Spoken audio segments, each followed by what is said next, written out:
From the development of a cancer drug that has a 100% success rate and Brazil's poverty rate reaching an all-time low, to a project that has seen bumblebee populations shoot up 116 times over, these are the 10 best news stories of the month.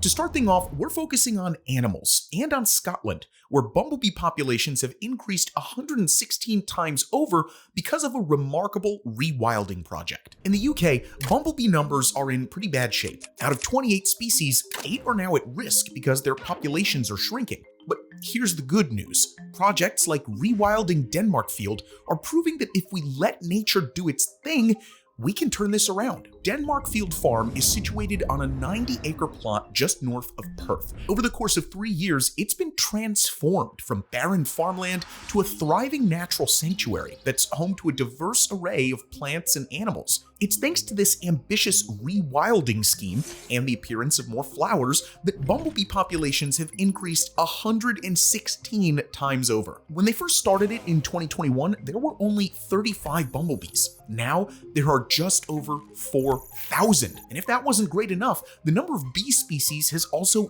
doubled from 5 to 10. This is made all the more impressive by the fact that Denmark Field is located near a pretty built-up neighborhood where thousands of houses and a major road are currently being constructed.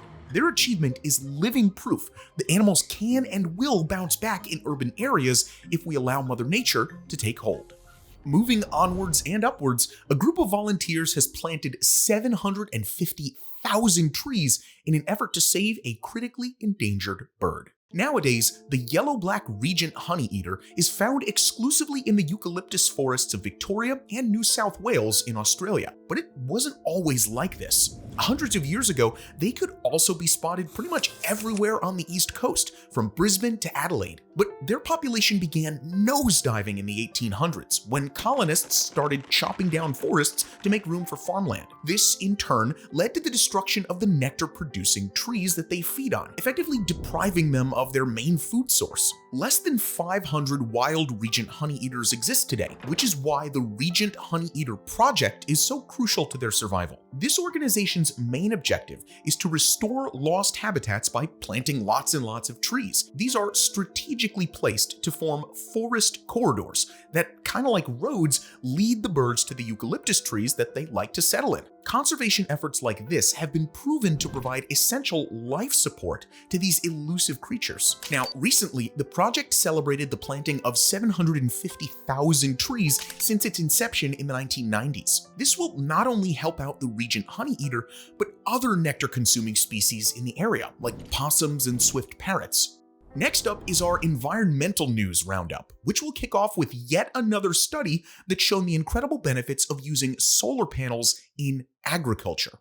In 1981, German physicist Adolf Gutzberger had a moment of inspiration. But first, a bit of context here. In the early 1980s, land scarcity, food security, and increased energy demand were emerging as major global concerns. At the same time, solar power was entering the global spotlight as a popular alternative to fossil fuels. Gutzberger would be the earliest to suggest applying solar technology to not only improve the productivity and yield of agriculture, but also to more efficiently use land. And with this, the field of agrivoltaics was born. This is the space-saving practice of using the same patch of land for farming and solar power generation. Now, since then, many benefits of agrivoltaics have been documented. The obvious one is that, well, it just needs less land. The more surprising one, though, is that it actually leads to a more productive harvest. This occurs because the shade provided by the solar panels protects them from frost. It also shields them from high temperatures, which has the added advantage of lessening overall water consumption. The relationship is also two-way, because the water released from the crops keeps the solar panels cool, which optimizes power output. This has been confirmed yet again by a paper released by an international team of scientists. They found that the partial shade cover provided by solar panels creates a microclimate that causes maize, Swiss chard, and beans to grow in greater quantities. Agrivoltaics as the solution to the growing global demand for food and energy. Japan, for example, has fully embraced this technology by installing nearly 2,000 agrivoltaic systems. Okay, let's take a ride to the transportation sector, because Belgrade made public transportation free from January 1st. Belgrade, the capital of Serbia, is honestly a driver's worst nightmare. Over the last decade alone, 250,000 more cars have been added to its roads, yet measures to handle greater traffic congestion have lagged way behind. Chief among them was the promise to construct a citywide metro system by 2030, as Belgrade is one of the only European capitals without any subway. But this project has been blighted by delays, so lawmakers have had to come up with an alternative, and this is why they've decided to make public transportation completely free for everyone in a move designed to dissuade Serbians from using their precious automobiles. In line with this, they've also pledged to fully replace and upgrade every single bus, tram, and trolley bus by 2027.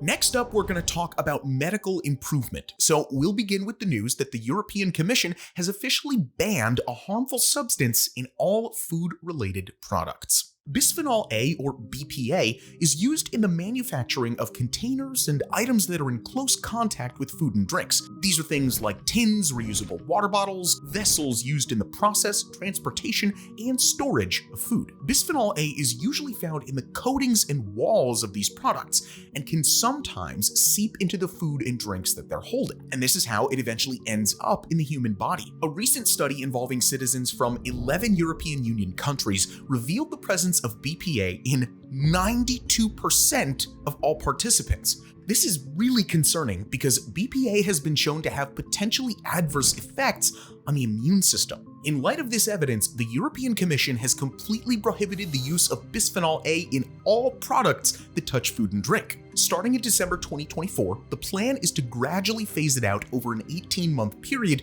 to avoid disruption to the supply chain. Right now, the most common replacements are bisphenol S and bisphenol F, but these are so similar in structure to BPA that they've also raised safety concerns. That's why research is currently underway to find an even safer alternative. From discontinuing chemicals to introducing them, a 100% successful cancer drug has just been given approval by the FDA. Affecting about 1.9 million people a year, rectal cancer originates in the colon, otherwise known as the large intestine or the rectum. Presently, it's cured with a combination of chemotherapy, radiation therapy, and surgeries to remove tumors. On the other hand, though, undergoing this treatment often leads to a rash of negative side effects, chief among them being loss of fertility and bladder problems. As a result, in June of 2024, an entirely new approach was evaluated. Dostarlimab is a type of monoclonal antibody that kills cancer cells, and it's most commonly used to fight against womb cancer. During these landmark clinical trials, it won widespread acclaim when it cured the cancer of all 12 participants. That sounds way too good to be true, but we promise it is. Most importantly, it prevented them from having to go through chemotherapy, radiation therapy, and surgery. Now, this 100% success story has taken a giant leap forward on the developmental path because it's been awarded Breakthrough Therapy designation. This means that further research into dostarlimab is going to be prioritized by the FDA for the foreseeable future. If these exciting results are replicated, it can be rolled out to healthcare systems in as little as 3 years once testing is complete.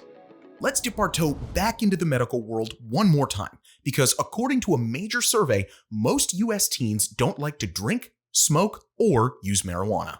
The Monitoring the Future survey is a yearly quiz given to 8th, 10th, and 12th grade students. It's been around since 1975 and asks teens what they think about things like drugs.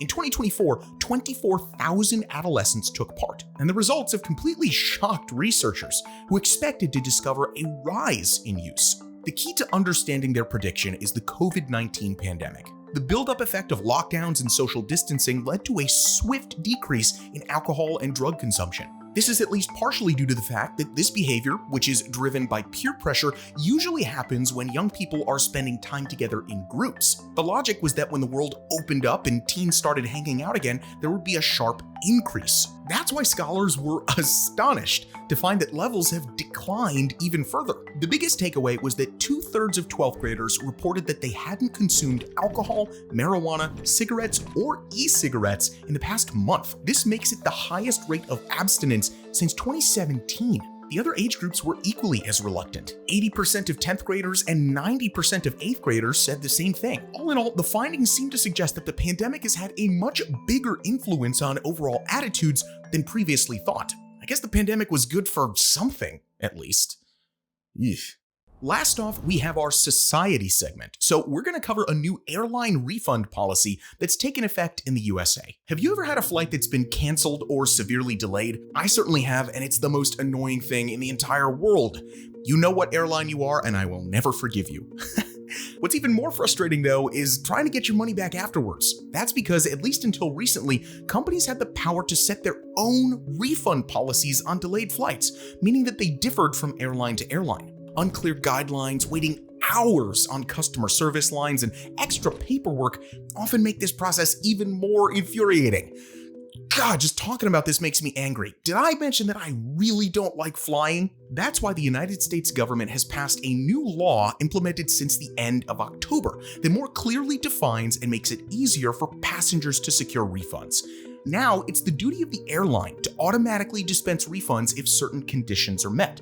Just like before, airlines are still required by law to reimburse costs for canceled flights, but now delayed flights are also included in the legal framework. If domestic flights are late by 3 hours or more, or international flights are delayed by 6 hours or more, then airlines have to pay up within 7 days for credit card purchases and 20 days for all other forms of payment. Additionally, if luggage is delayed, in-flight services such as Wi-Fi don't work, or they're downgraded to a lower class, consumers are also entitled to compensation.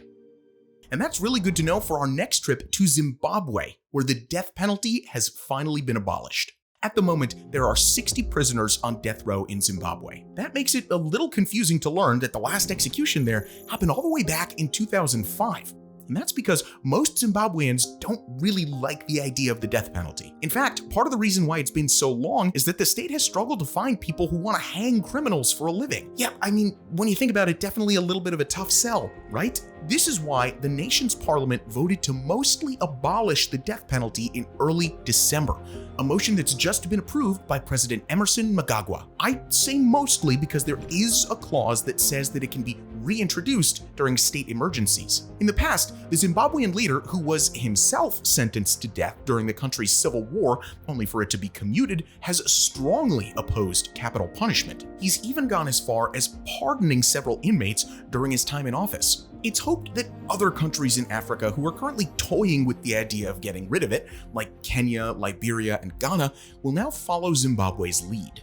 Okay, for our concluding headline, we're heading to Brazil, where poverty and extreme poverty have reached their lowest levels since 2012. Despite being the largest economy in South America, Brazil has historically suffered from high levels of impoverishment. This leads us to the welcome news that the country's poverty rate is now the lowest it's ever been. According to the most recent figures, poverty, which is defined as earning less than $110 per household per month, declined from 31.6% to 27.4% between 2022 and 23. That means in the space of a single year, 8.7 million Brazilians vastly improved their financial situation. It's the same story with extreme poverty, which is defined as earning less than $35 a month. 3.1 million more people have escaped it. The expansion of social assistance programs and higher employment are the two key factors that explain this change. More specifically, the Bolsa Familia program can take a lot of the credit for this. Instituted in 2003, it offers monthly financial support to poor families. Bolsa Familia's helped millions of Brazilians.